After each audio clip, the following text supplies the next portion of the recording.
elle entend des voix. Et là c'est la panique.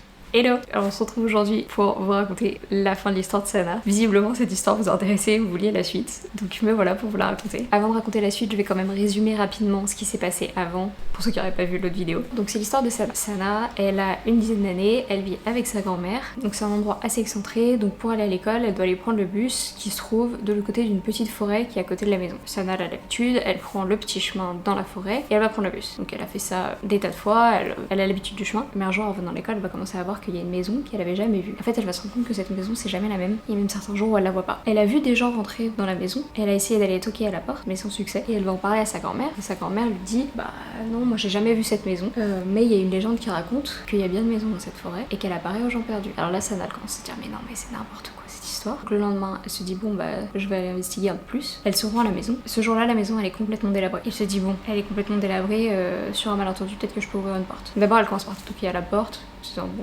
s'il y a quelqu'un, mais il y a personne. Elle fait le tour de la maison et elle voit qu'il y a une porte arrière. La porte arrière elle est complètement branlante, du coup elle se dit bon je vais essayer de la pousser un peu, voir si ça s'ouvre. Donc elle essaye d'ouvrir la porte, bon ça ne marche pas. Et pendant qu'elle essaye d'ouvrir cette porte, elle entend la porte d'entrée qui s'ouvre. Du coup elle court à l'avant de la maison, mais quand elle arrive, il y a personne. Elle toque à la porte, elle commence à crier, elle sait qu'il y a quelqu'un, il y a rien qui se passe et quand elle regarde à travers, ça a juste l'air vide, clairement personne dans cette maison. Donc là elle se pose devant les marches de la maison et elle est complètement désespérée. Elle est en train de se dire mais je suis folle, il y a des jours je vois pas la maison, il y a des jours je la vois, elle a jamais la même tête, j'ai l'impression que je vois des gens qui rentrent mais il y a personne, elle est dans un désespoir total. Et là elle entend la porte d'entrée qui s'ouvre dans son dos et là c'est la panique. Est-ce qu'elle se retourne? Est-ce qu'il va y avoir quelqu'un? Elle est terrifiée mais en même temps elle veut tellement savoir, donc elle se retourne et il y a personne. Mais la porte est entrouverte, elle regarde partout, elle se dit est-ce qu'il y a quelqu'un? C'est pas possible, il y a forcément quelqu'un, mais elle voit personne. Elle se dit bon je vais rentrer dans la maison. Elle rentre dans la maison elle est comme elle l'a vu de l'extérieur, elle est complètement délabrée, il y a des vieux meubles, les planches du sol elles ont l'air de tomber, pas un endroit où elle a envie de rester. Elle s'avance un peu plus dans la maison, essayer de voir si elle trouve quelque chose, et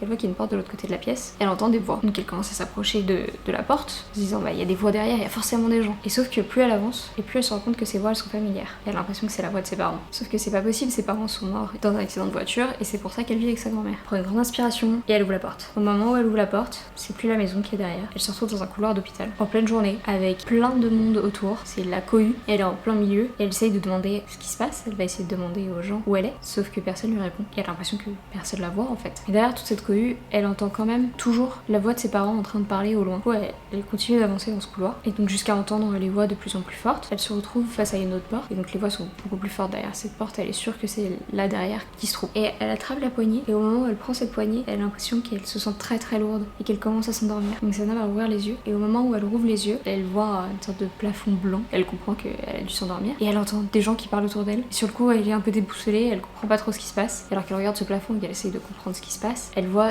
deux têtes apparaître devant elle et elle reconnaît ses parents. Sinon, se dit bah, je rêve complètement. Pourquoi mes parents sont là? Elle va leur parler de la maison et ses parents vont lui expliquer qu'elle a jamais vécu chez sa grand-mère, que cet accident de voiture a bien eu lieu, mais que eux s'en sont sortis, mais qu'elle est tombée dans le coma et est restée jusqu'à présent.